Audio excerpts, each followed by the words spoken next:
علیکم ورحمۃ اللہ نحمدہ و نصلی علی رسولہ الکریم اما بعد فاعوذ باللہ من الشیطان الرجیم بسم اللہ الرحمن الرحیم رب اشرح لی صدری ویسر لی امری واحلل عقدۃ من لسانی یفقہوا قولی۔ اچھا، خسوف اور کسوف کے معنی۔ خسوف رات کو چاند کا کلی یا جزوی طور پر بے نور ہونا، یعنی جس کو ہم کہتے ہیں نا گرہن لگ جانا، اور کسوف دن میں سورج کی پوری یا کچھ روشنی کا ختم ہو جانا۔ نماز کسوف کا حکم۔ نماز کسوف سنت موقدہ ہے۔ اس کی دلیل نبی صلی اللہ علیہ وسلم کا عمل ہے کہ جب آپ صلی اللہ علیہ وسلم کے عہد میں سورج گہن ہوا تو آپ نے نماز کسوف ادا کی، اور آپ نے اس کا حکم بھی دیا، اور اس کی مشروعیت پر علماء کا اجماع ہے، یعنی سارے علماء متفق ہیں کہ یہ نماز پڑھی جائے گی۔ اور یہ اللہ تعالیٰ کی جب کوئی اس طرح کی نشانی نظر آتی ہے تو عبادت کے ذریعے اللہ کے سامنے جھکا جائے، اور اس کی یعنی بڑائی بیان کرنے کا ایک طریقہ ہے۔ نماز کسوف کا وقت ہے گہن لگنے سے لے کر روشن ہونے یعنی گہن دور ہونے تک۔ اور نماز کسوف کا طریقہ یہ ہے کہ یہ 2 رکعت والی ایک نماز ہے جس میں بالجہر قرات کی جاتی ہے، یعنی اونچی آواز سے، اور اس کا طریقہ اس طرح ہے: تکبیر تحریمہ، پھر ثنا، اعوذ باللہ، بسم اللہ اور سورہ الفاتحہ کے بعد لمبی قرات ہوگی،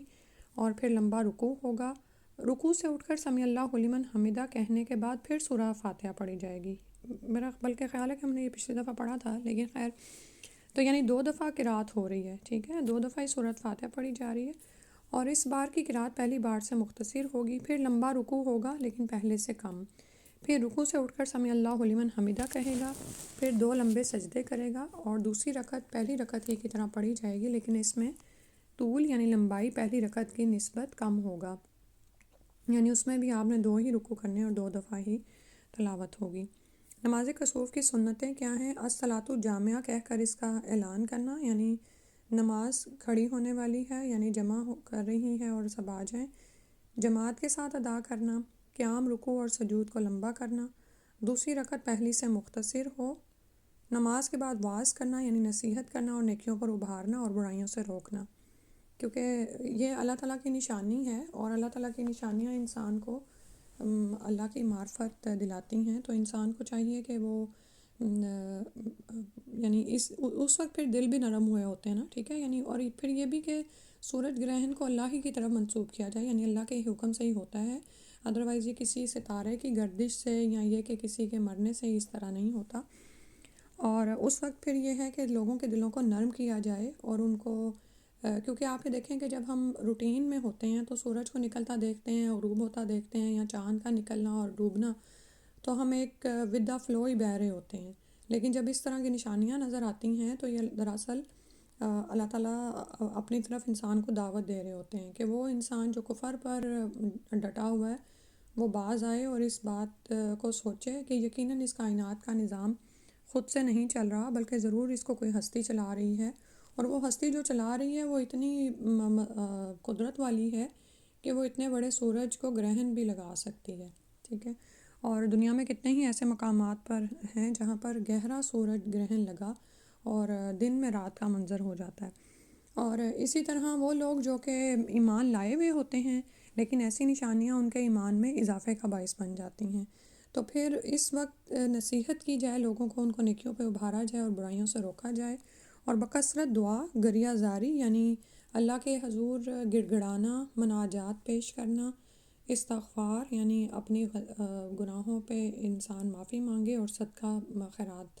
کرنا، کیونکہ اور صدقہ تک کا تو آپ یہ دیکھیں نا کہ مرنے کے بعد انسان خواہش کرے گا کہ کاش میں اگر لوٹایا جاتا تو میں صدقہ کرتا۔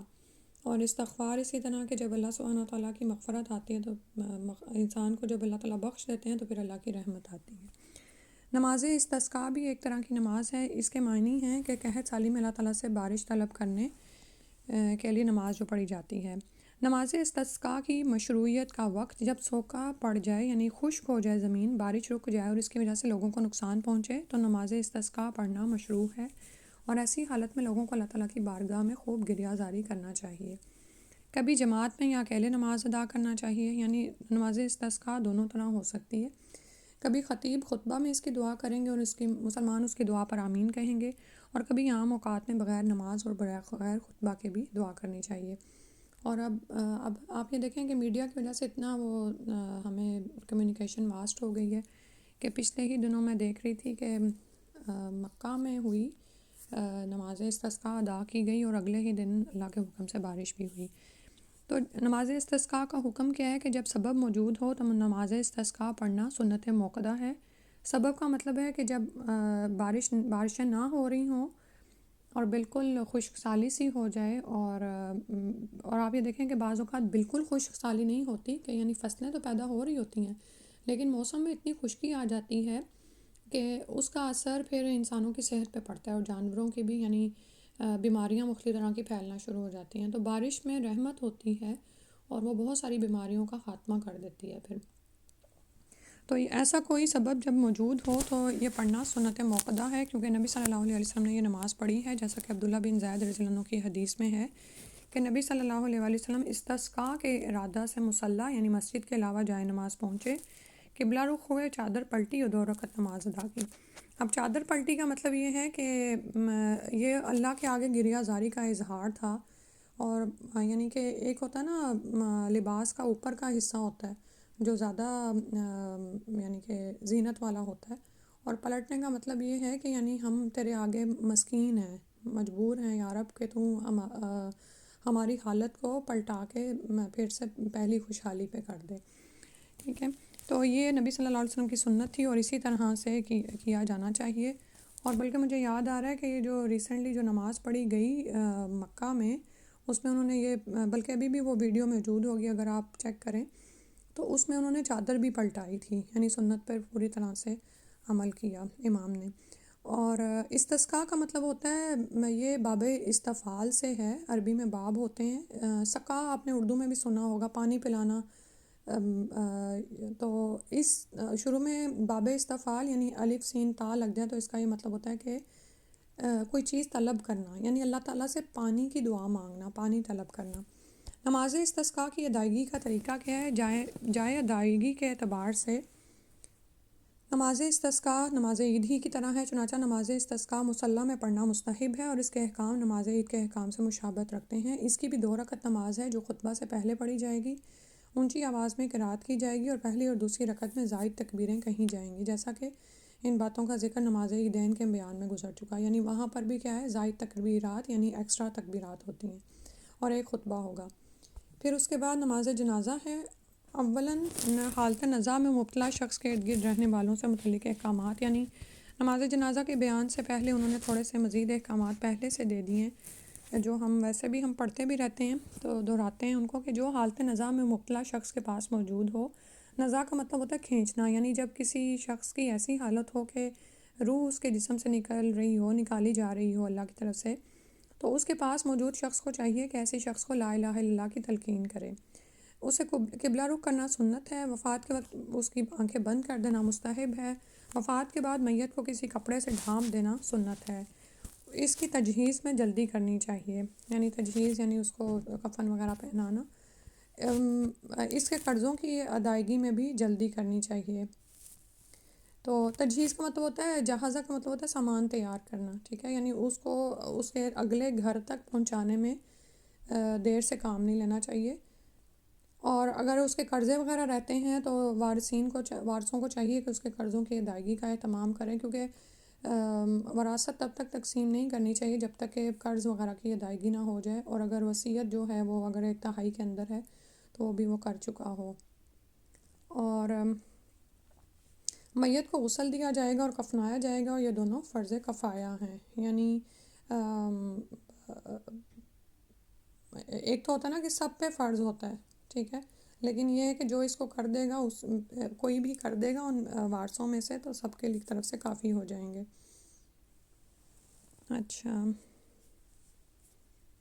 اچھا مجھے یہ میرے ذہن میں آ رہا تھا کہ اوپر جو بات آ رہی ہے نا، جو حالت نزا میں مبتلا شخص کے پاس ہو، اسے چاہیے کہ ایسے شخص کو لا الہ الا اللہ کی تلقین کرے، تو شاید ذہن میں سوال یہ پیدا ہو کہ بعض اوقات نہیں پتہ چلتا کہ اس شخص کی موت آ گئی کہ نہیں، لیکن آپ جانتے ہیں کہ جو ہمارے پیارے ہوتے ہیں نا، کیونکہ یہ میں نے ریسنٹلی پڑھا کہ ابن عباس نے فرمایا کہ رسول صلی اللہ علیہ وسلم کی وفات کے وقت کہ میں ان کے خاندان میں موت کے آثار کو جانتا ہوں، یعنی ان کے خاندان میں جو لوگ فوت ہوتے رہے ہیں تو وہ موت کے وقت ان پر کیا کیفیات ہوتی تھیں یا ان کے چہرے پر، تو سبحان اللہ اتنی بصیرت رکھنے والے لوگ موجود ہوتے ہیں۔ تو بعض اوقات اپنے ہی خاندان میں اگر کوئی فوت ہو رہا ہو تو پھر کچھ لوگوں کو پتہ چل جاتا ہے، ٹھیک ہے. تو لا الہ الا اللہ کہنے کی تلقین کرنی چاہیے، لیکن اگر وہ شخص زیادہ ہی تکلیف میں ہے تو پاس والے شخص کو خود پڑھنا چاہیے تاکہ اس کو سن کے نزا کے عالم میں جو فرد ہے وہ بھی پڑھنا شروع کر دے. پھر اس کے بعد ہے نماز جنازہ کے احکام. نماز جنازہ فرض کفایہ ہے، یعنی سب پر فرض نہیں ہے، لیکن اگر اس سوسائٹی کے کچھ لوگ اس کو ادا کر دیں تو سب کی طرف سے کافی ہو جاتا ہے. نماز جنازہ کی شرطیں کیا ہیں؟ قبلہ کی جانب منہ کرنا، شرمگاہ کی ستر پوشی کرنا، نجاست سے اجتناب، نماز جنازہ پڑھنے والے اور میت دونوں کا پاک ہونا، نماز جنازہ پڑھنے والے اور میت دونوں کا مسلمان ہونا، اگر شہر میں ہو تو جنازہ میں حاضر ہونا اور مکلف ہونا، یعنی اس پر وہ ذمہ داری ڈالی گئی ہو. نماز جنازہ کے ارکان قیام ہے، 4 تکبیریں ہیں، سورہ فاتحہ پڑھنا، نبی صلی اللہ علیہ وسلم پر درود بھیجنا، میت کے لیے دعا کرنا اور ترتیب کے ساتھ یہ سب کچھ کرنا ہے اور سلام پھیرنا، ٹھیک ہے. اور نماز جنازہ کی سنتیں ہیں ہر تکبیر کے ساتھ رفع یدین کرنا، اعوذ باللہ پڑھنا، خود کے لیے اور مسلمانوں کے لیے دعا کرنا، قرات پست آواز میں کرنا. چوتھی تکبیر کے بعد اور سلام سے پہلے تھوڑی دیر ٹھہرنا، دائیں ہاتھ کو بائیں ہاتھ پر سینے کے اوپر رکھنا جیسے عام نماز میں رکھا جاتا ہے. سلام پھیرتے وقت دائیں طرف مڑنا، ٹھیک ہے، یعنی موڑ دینا. اور اس کے بعد ہے نماز جنازہ کا طریقہ. اور اس میں آپ یہ دیکھیں کہ جب آپ خاص طور پر حرم میں جاتے ہیں یا یہاں پہ بھی مساجد میں جب آپ جاتے ہیں تو کوئی نہ کوئی آپ کو جنازہ ملتا ہے، تو اس کا ثواب بہت زیادہ ہے جنازے کی نماز پڑھنے کا. عورتیں بھی اگر پڑھیں تو ان کے لیے بھی وہی ثواب ہے ایک قرات کا، اور ایک قرات جو ہے وہ بہت پہاڑ کے برابر ہے. تو اور کوئی ایسی مشکل بات نہیں ہے کہ یعنی یا پھر یہ ہے کہ ساتھ میں جو لوگ ہوتے ہیں ان کو دیکھ کے بندہ پڑھ لیتا ہے، ٹھیک ہے. اور ہاں ضرور یاد کر لینی چاہیے دعا تاکہ نماز جنازہ کے دوران جو دعا پڑھی جاتی ہے وہ انسان پڑھ لے. اور اسی طرح حرم میں بھی یہ ہوتا ہے، دونوں حرمین میں، کہ وہاں پر تو کسی بھی نماز کے ساتھ ہی وہ جنازہ ہوتا ہے نا، تو لیکن وہاں پر کیا ہوتا ہے کہ اسلام پھیرتے ہی لوگ ایک دم سے بھگدڑ سی ہو جاتی ہے، یعنی لوگ چل پڑتے ہیں اور وہ یہ نہیں سنتے کہ کچھ اعلان ہو رہا ہوتا ہے. تو وہ صلاۃ علی المیت اس طرح کا اعلان ہو، میت کا مطلب ہوتا ہے مردے پہ نماز پڑھی جائے گی، تو انسان تھوڑی دیر ٹھہر جائے تو کچھ لوگ کھڑے ہوتے ہیں ان کے ساتھ ہی آپ کو بھی پتہ چل جائے گا کہ نماز جنازہ ہونے لگی ہے، ٹھیک ہے، کیونکہ اتنا بڑا ثواب ہے اور تھوڑی سی دیر کا کام ہے تو انسان اس کو کیوں گوائے. اس کا طریقہ دیکھتے ہیں. امام اور منفرد آدمی کے سینے کے پاس اور عورت کے بیچوں بیچ کھڑا ہوگا، یعنی اگر آدمی ہے تو اس کے سینے کے پاس، اور اگر عورت کا جنازہ ہے تو اس کے بیچوں بیچ، یعنی اور سامنے میت یعنی رکھی جاتی ہے، وہ وہاں پر کھڑا ہوگا. تکبیر تحریمہ کہے گا، اعوذ باللہ پڑھے گا، دعائے استفتاح نہیں کہے گا اور بسم اللہ کہہ کر سورہ فاتحہ پڑھے گا. اور ایک جگہ پر یہ بھی آتا ہے کہ دعائے استفتاح بھی پڑھی جاتی ہے، اس میں جو الفاظ کا اضافہ ہے وہ جل ثناؤ کا ہے، ٹھیک ہے. پھر تکبیر کہہ کر درود پڑھے گا، پھر تکبیر کہنے کے بعد میت کے لیے سنت سے ثابت کوئی دعا کہے گا، جیسا کہ آپ صلی اللہ علیہ وسلم کی یہ دعا، یا اللہ تو ہمارے زندوں کو بخش اور ہمارے مردوں کو اور ہمارے حاضر شخصوں کو اور ہمارے غائب لوگوں کو اور ہمارے چھوٹوں کو اور ہمارے بڑوں کو اور ہمارے مردوں کو اور ہماری عورتوں کو. یا اللہ تو ہم میں سے جس کو زندہ رکھے تو اس کو اسلام پر زندہ رکھ، اور جس کو ہم میں سے موت دے تو اس کو اسلام ایمان پر موت دے.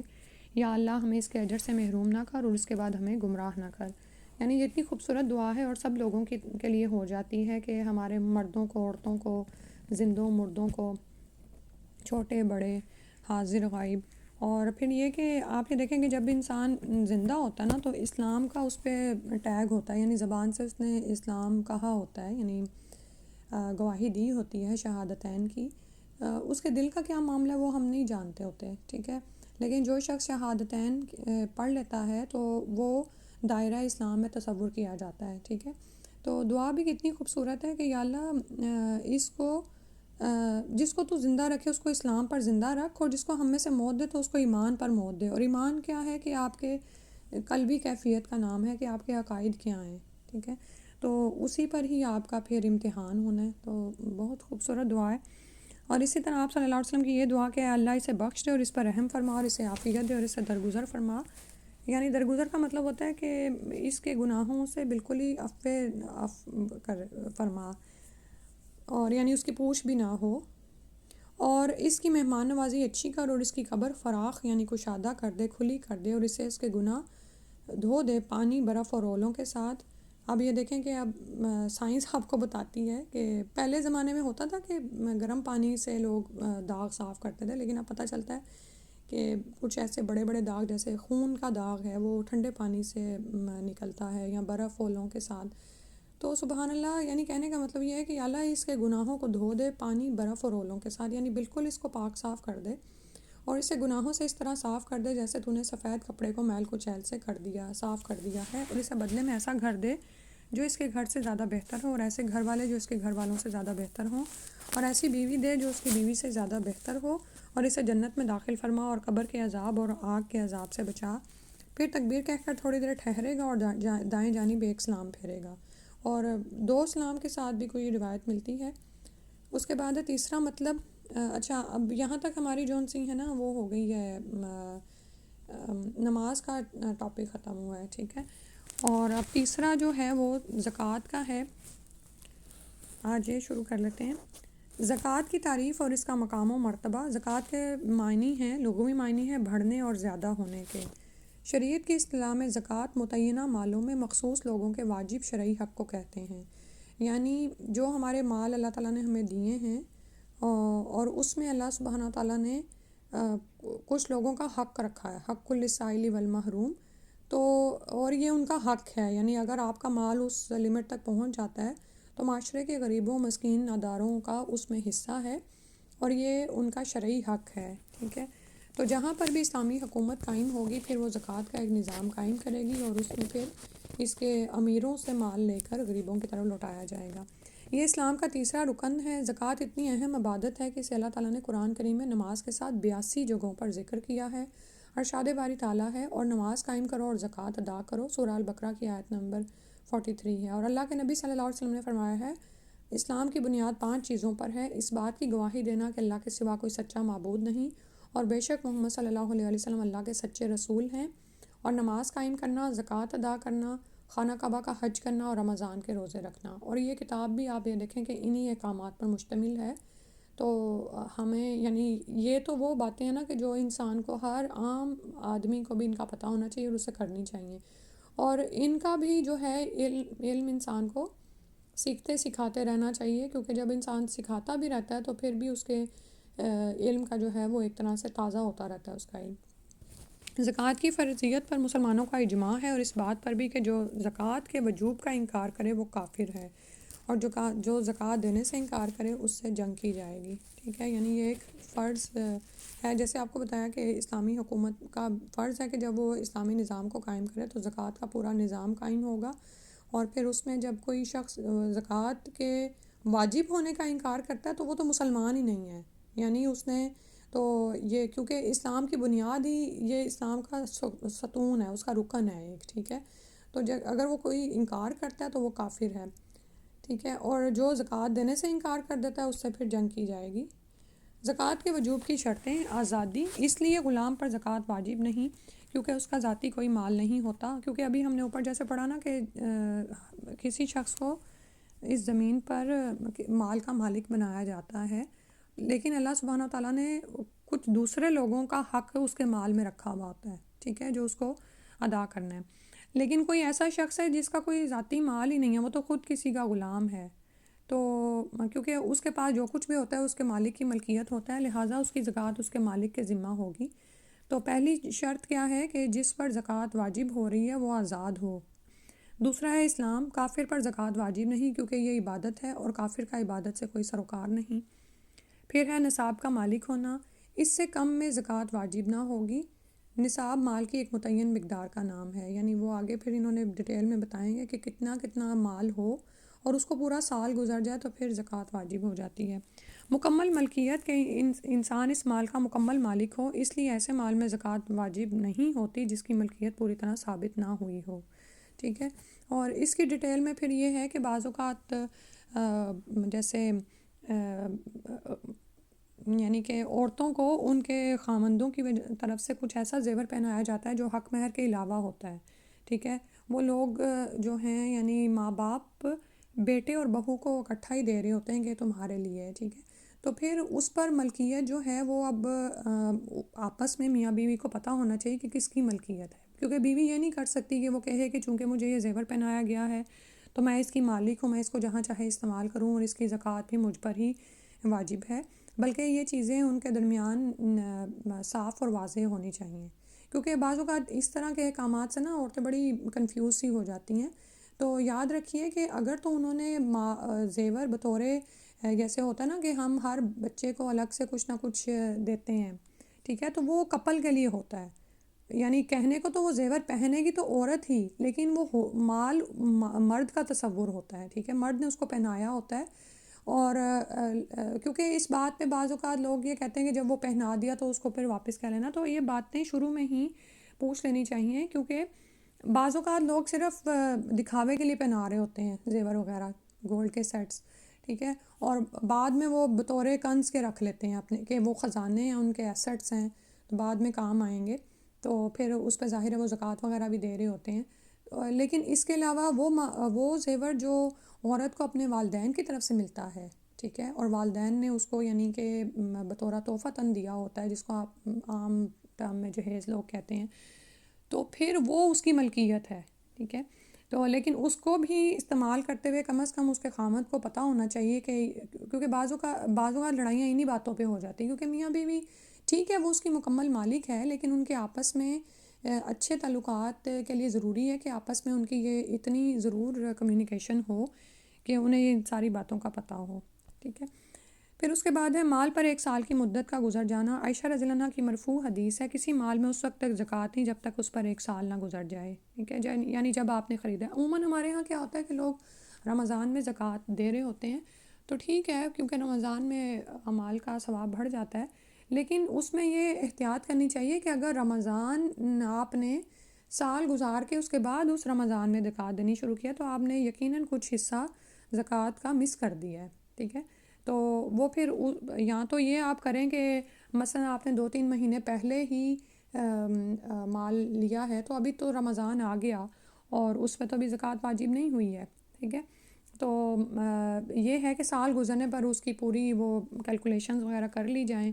اور جس طرح بھی اس کو پھر ہو رمضان میں نکالا جائے یا جو بھی، ٹھیک ہے، یعنی انسان ایسے کر سکتا ہے کہ ساری کیلکولیشنز وغیرہ کر کے اس کو اس طرح سے کرے کہ رمضان کا ہی جو ہے سال وہ مہینہ مقرر کر لے زکوٰۃ کی ادائیگی کے لیے۔ جن مالوں میں زکوٰۃ واجب ہے وہ دیکھ لیتے ہیں چوپائے، یعنی اونٹ، گائے، بھیڑ اور بکری، اور ان میں زکوٰۃ 2 شرطوں کے ساتھ واجب ہے کہ انہیں دودھ اور افزائش نسل کے لیے رکھا جائے، کام کے لیے نہیں، ٹھیک ہے،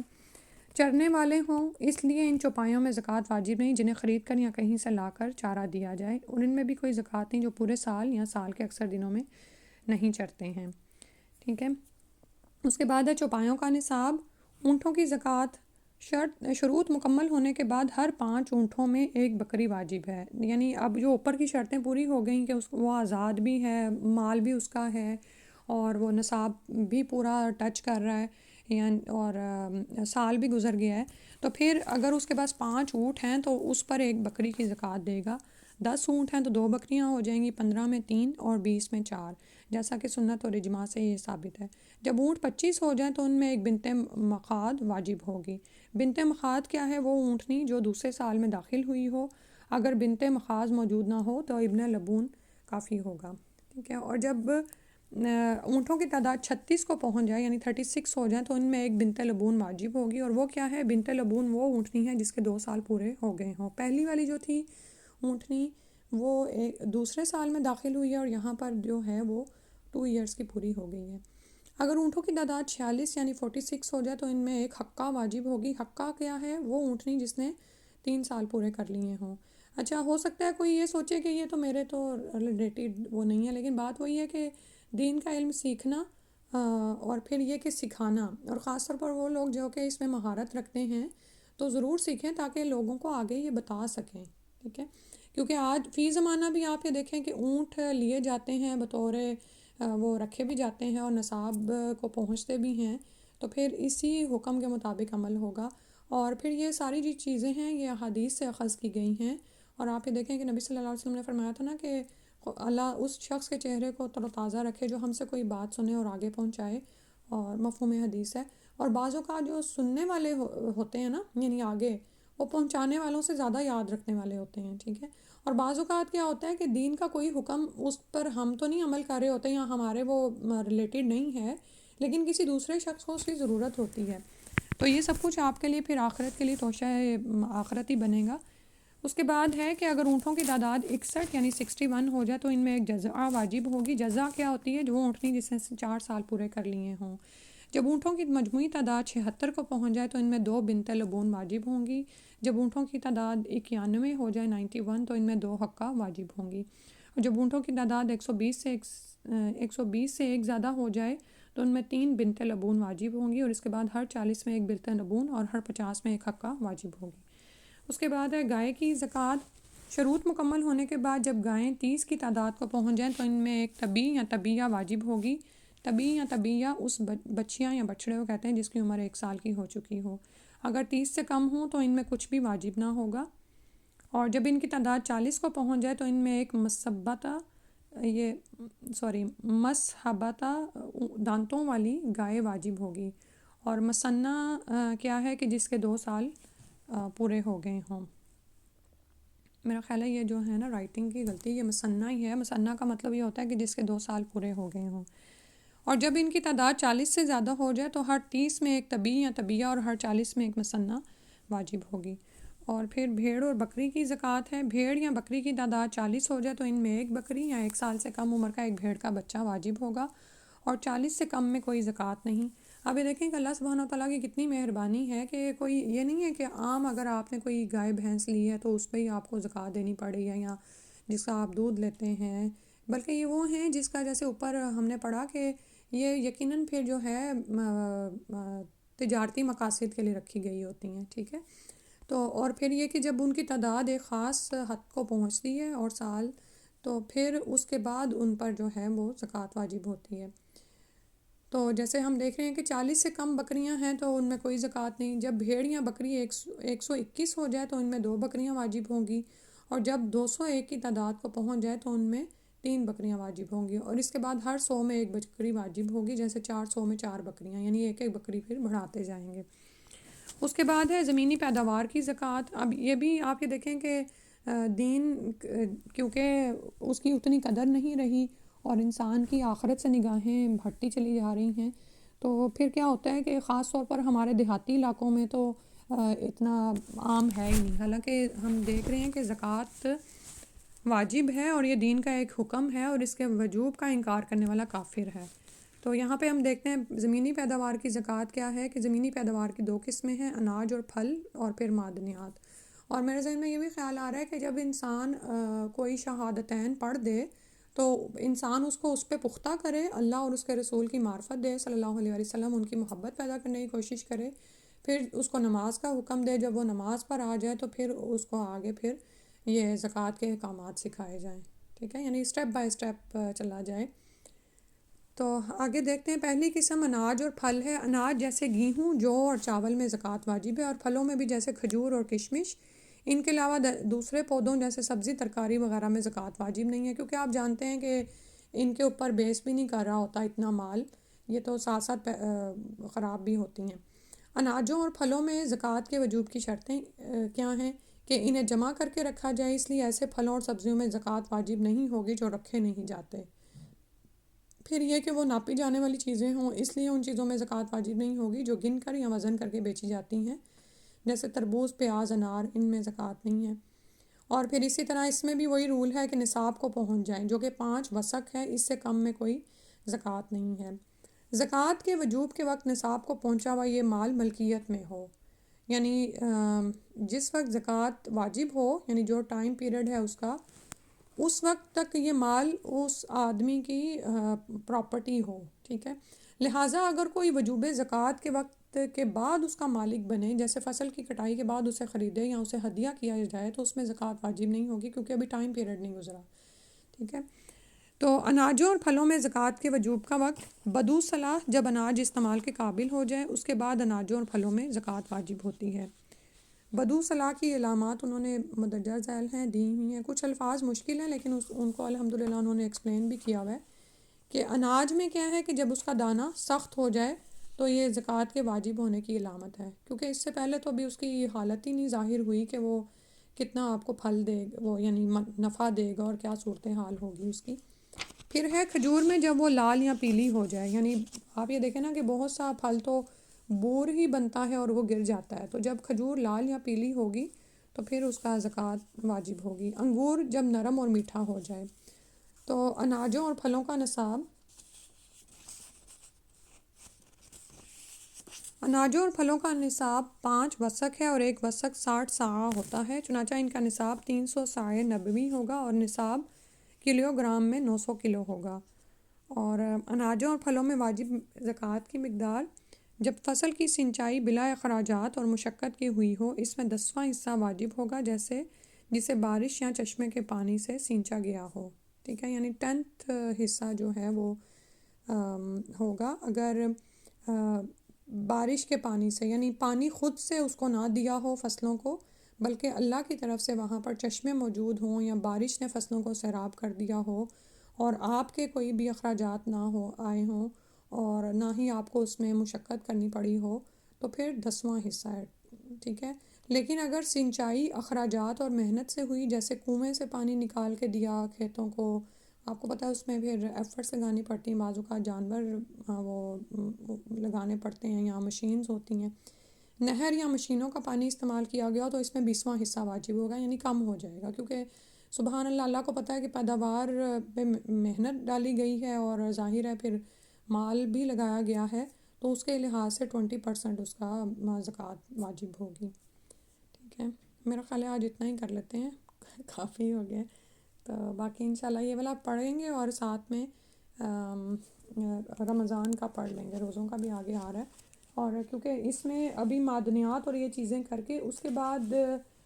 وہ چیزیں آ رہی ہیں زکوٰۃ میں جو کہ یوزلی ہمارے یعنی دیکھنے میں آتی ہیں. یعنی کوئی کاروبار کر رہا ہے یا گولڈ پہ زکوٰۃ ہے یا چاندی وغیرہ پہ نا، یہ انشاءاللہ اگلی دفعہ کریں گے. جزاک اللہ خیرا کثیرا. سبحانک اللہم و بحمدک، اشہد ان لا الہ الا انت، استغفرک و اتوب الیک. السلام علیکم و رحمۃ اللہ.